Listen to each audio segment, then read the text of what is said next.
Good day, students. Praised be Jesus and Mary. Now and forever. Welcome to our final mental health learning session. Miss Rian, can you tell us more about the title of our session for today? Of course, Sir Ace, it's my pleasure to introduce our topic.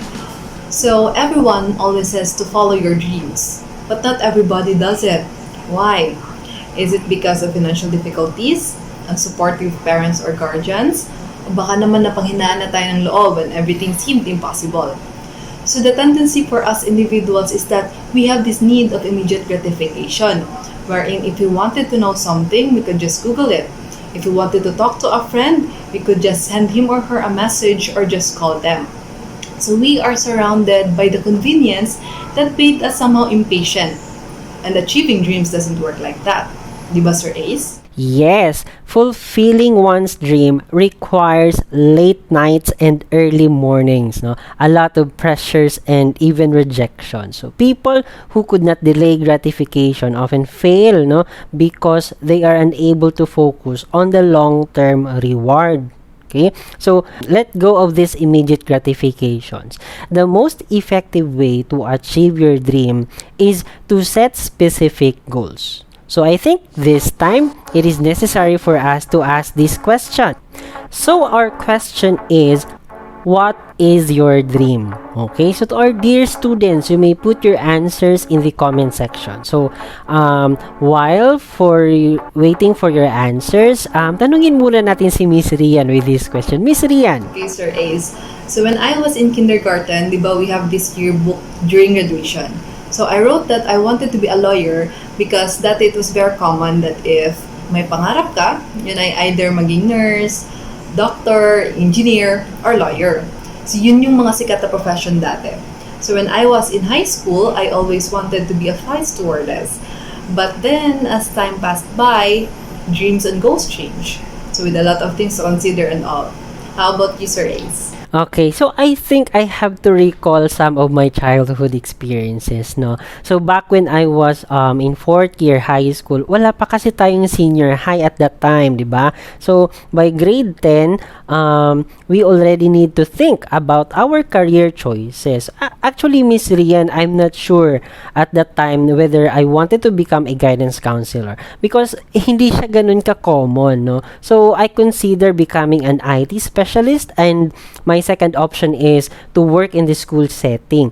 Not knowing I can combine both pala by promoting mental health utilizing my technical skills. So, Ms. Rian, when we say your dreams or my dreams, ano ba yung mga pwede nating isagot sa tanong na ito? Good question, Sir Ace. A dream, a vision, a goal, and a desire are the things that we need when we are working towards success. So why should we follow our dreams? Having dreams gives us hope and let us pursue a purpose beyond ourselves. However, simply dreaming isn't enough. We have to take courage to follow and achieve them. Through accomplishing your dreams, you will come to appreciate the experience of failure and know that failure is just a part of success and that it was really all that bad because it was all worth it in the end. So pag-usapan natin ngayon ang motivation and how it works.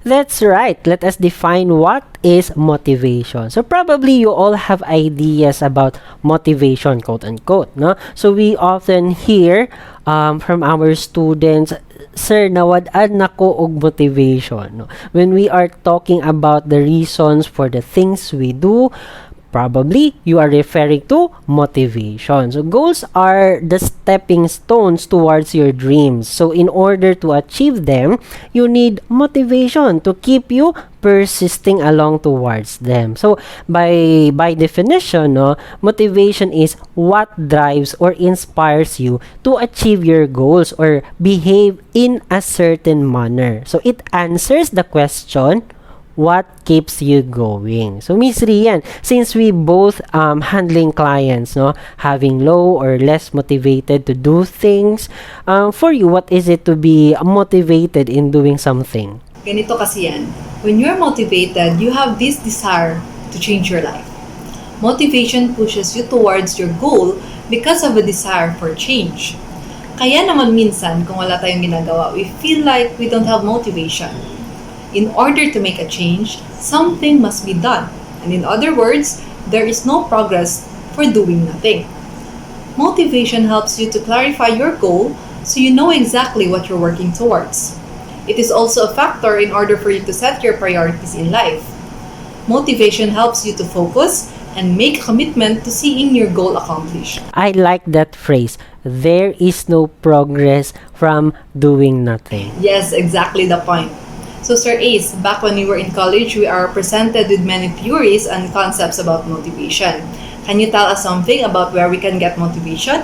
That's true. In fact, I have this concept that I always talk with my clients, no. The two kinds of motivation. First is the intrinsic and second is the extrinsic motivation. So, with intrinsic motivation, you are motivated, no, to do something because you derive a sense of pleasure or satisfaction from completing the task. By completing itself, no? Yun yung sense. It is the kind of motivation that comes from within, no? From its prefix in, meaning internal. So when you are intrinsically motivated, you engage in an activity simply because you enjoy it and get personal satisfaction from it or gratification.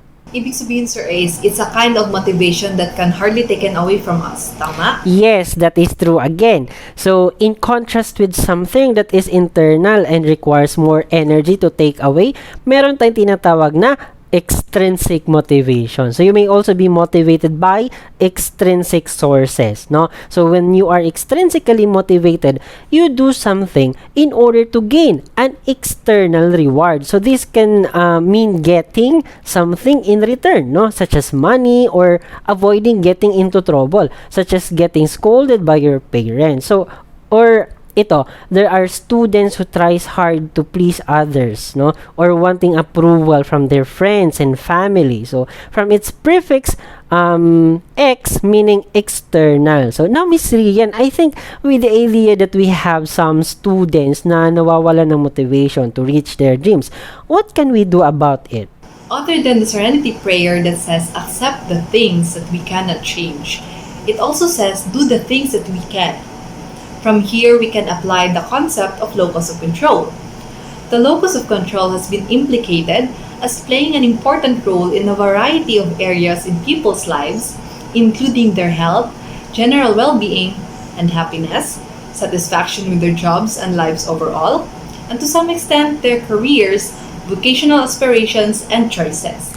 Miss Rian, kung ang motivation ay may dalawang source, intrinsic and extrinsic, no, meron ding internal and external ang locus of control. So, ang pagkakaintindi ko sa locus of control is a belief system, no, whatever we are in control of the situation or others are the one that has control over my situation. Again, ang pagkakaintindi ko sa locus of control is a belief system whether we are in control of the situation or others are the one that has control over my situation. So, as far as our dreams, no, are concerned, we can understand the two types of locus of control in this manner.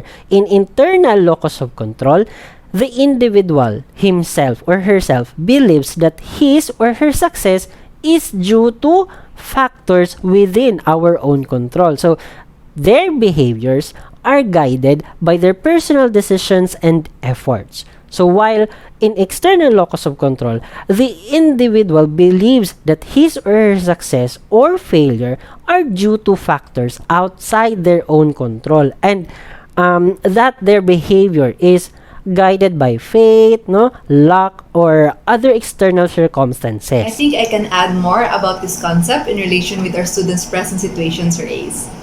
Minsan, we encounter students with an internal locus of control.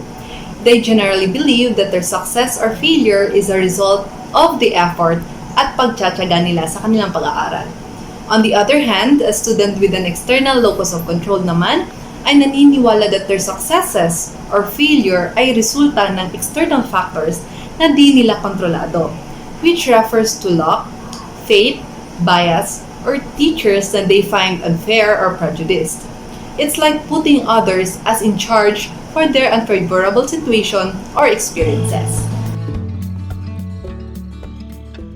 Don't get us wrong, students. What we are trying to convey is that in many cases, no, having an internal locus of control can be a good thing, no. It means that you believe that your own actions have an impact, okay? Especially on your dreams. This is what it takes to step forward. So motivation is not all about bonuses or something that we depend from others. Example, by waking up early in the morning, no one is dragging you back down on your bed.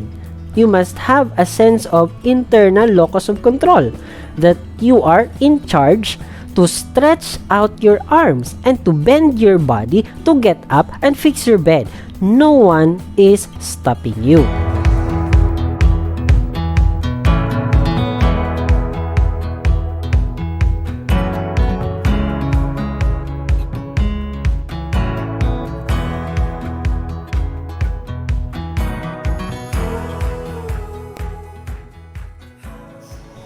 Now, Sir Ace, let's see if our participants have the motivation to step forward and dream like a dreamer. This time, we will conclude the session with an activity. So, Sir Ace, what do we need to do?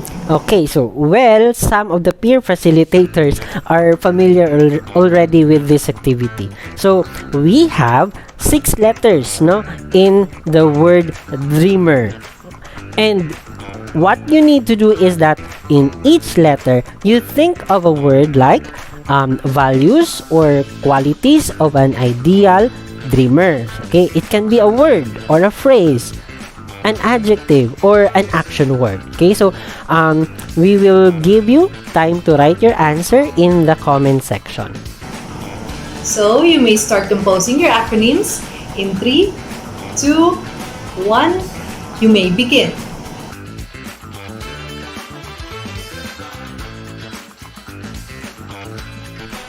Naalala ko tuloy yung activity natin sa peer facilitators last year that was participated by both grade 11 and grade 12, no? Bahada and Bonifacio campus. Yes, in fact, I never expected they would be able to do the challenge even if the task itself is difficult. Why not let's try to answer this activity too? For our first letter, a characteristic of a dreamer that starts with the letter D is that he or she should be diligent, wherein the person is punctual, self-motivated, and perseveres without complaining. Yeah, in fact, Miss Rian, if we stop from moving forward, we will never arrive at our final destination. Napaka-basic, no? Seryoso, in career roadmap, we have this thing we call stations or gasoline stations, wherein we prepare ourselves to a long journey by looking back at the reasons what keeps us going. Okay, so such as motivation. But of course, this activity is for you students. We want you to share your thoughts or answers in the comment section. We will give you 30 seconds to think and share your answer.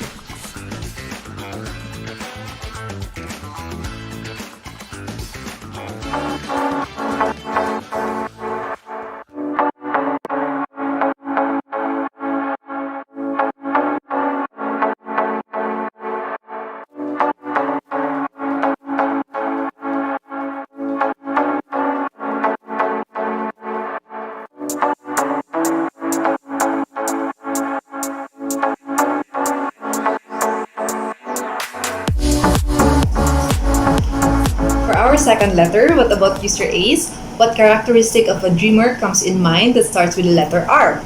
Okay, so for letter R, no, for me this is remember that you're right where you need to be. Okay, so sometimes our dreams is worth a struggle. No? This is to test how much we wanted to pursue our dream, no, and if we deserve it. Okay, so challenges should remind us to continue rather than to quit.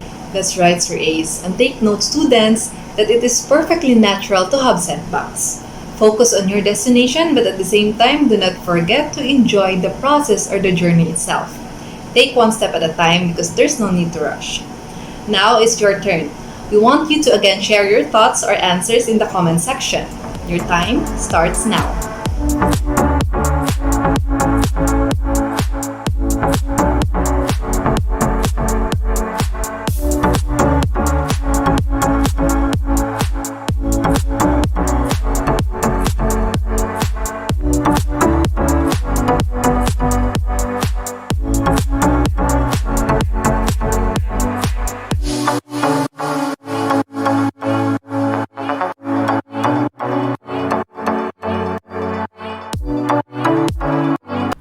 Can you give an example for a characteristic that starts with letter E, Miss Rian? I believe that a dreamer should be eager. He or she should possess the eagerness to learn, to do something, pushing oneself to be knowledgeable, to make the way to success much more clearer. I agree. There are dreamers who believe that they know it all. But if you are open to new learnings, no, even if you already have PhD or you're already on the highest position, no, you should remain teachable and humble. Okay. Sabi nga nung isang mentor ko, yung effect daw ng doctoral, no, or the PhD, dalawa lang yan. Una, pwede mong ipagmamayabang, no, yung narating mo. Or, you will become more humble because marirealize mong marami ka pang hindi alam. Tama nga naman. Now, kayo naman. Anong letter A na characteristic ang madidescribe nyo sa isang dreamer?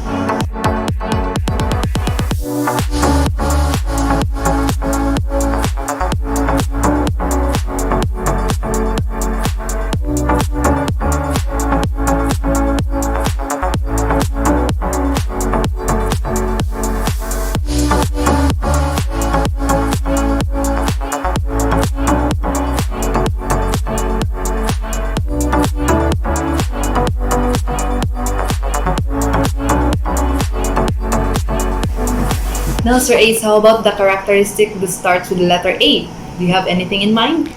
Letter A, I think, of course, that's not my name.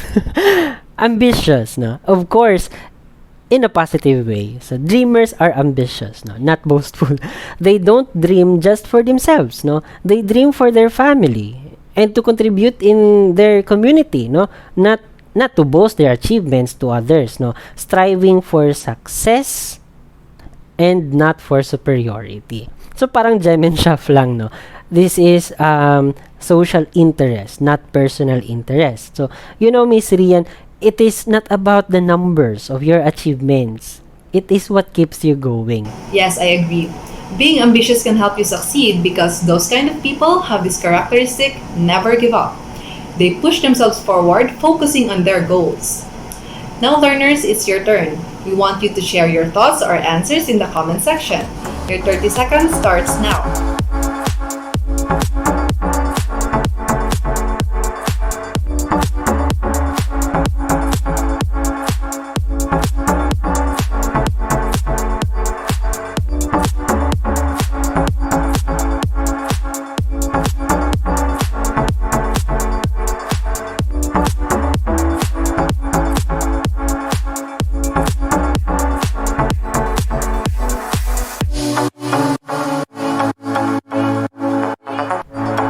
What characteristics of a dreamer that starts with letter M do you have in mind, Miss Rian? Of course, lalayo pa ba tayo? From our discussion earlier, we have mentioned the word motivation. So, syempre, a dreamer should be motivated. Highly motivated individuals don't dwell on problems. They don't and won't let their mistakes stop them from achieving their goals. True. Let's be solution focused, no? So, not problem focused. Pag nakaka-encounter ka ng problema, no? In the moment, no? At the moment, remember time is running and we should learn how to run too. Rather than asking the why we can't run, no? If hindi talaga, just change the word why with the question what. So the question now become what stops you from running? Okay, so learners, how about you? What acronym or characteristics of a dreamer you think that starts with letter M? Napag-usapan na din natin ang time, no? So, may 30 seconds ka para ilagay ang iyong sagot sa comment section. So, your timer starts now.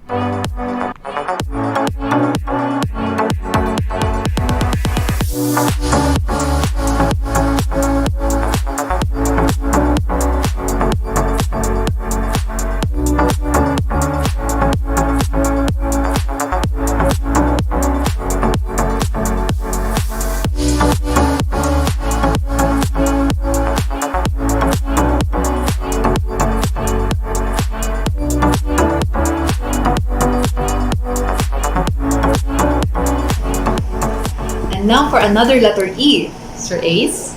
Okay, for letter E, I think energized, no? For me, Miss Rian, kahit anong task, pwede naman ituro sa atin, no? Kahit anong course, pwede naman nating pasukin. Pero ang tanong, do we have enough endurance?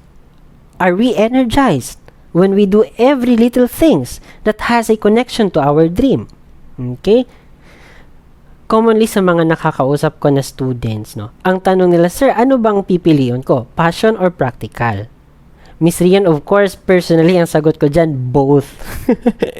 Isn't it practical when we choose something that makes us happy? Paano pag ubos ka na? Wala ka ng energy. Kaya ako, energized ang sagot ko dito.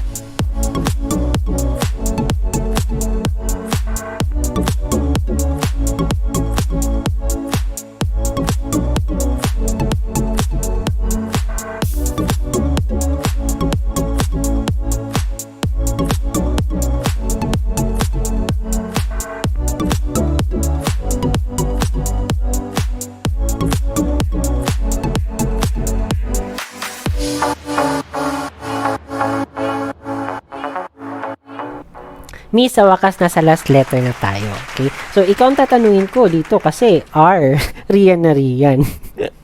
Ano ito pang huli na R sa dreamer? For our last letter, letter R, a dreamer should be a risk taker.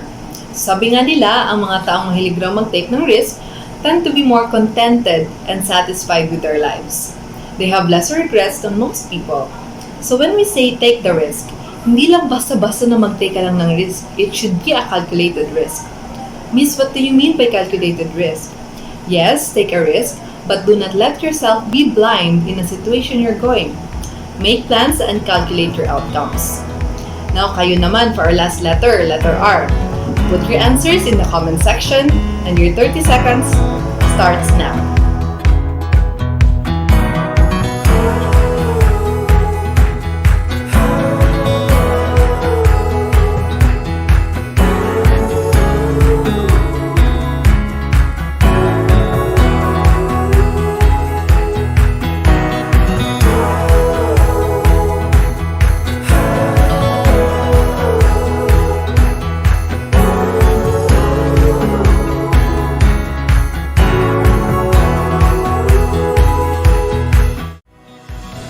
Thank you, grade 11 and grade 12 students, for being with us in this journey. For grade 12, we wish you a happy and fruitful graduation. Miss Rian, would you like to give some few words for our grade 11 before they step up on grade 12? Yes, Sir Ace. I think this would be for everyone, no?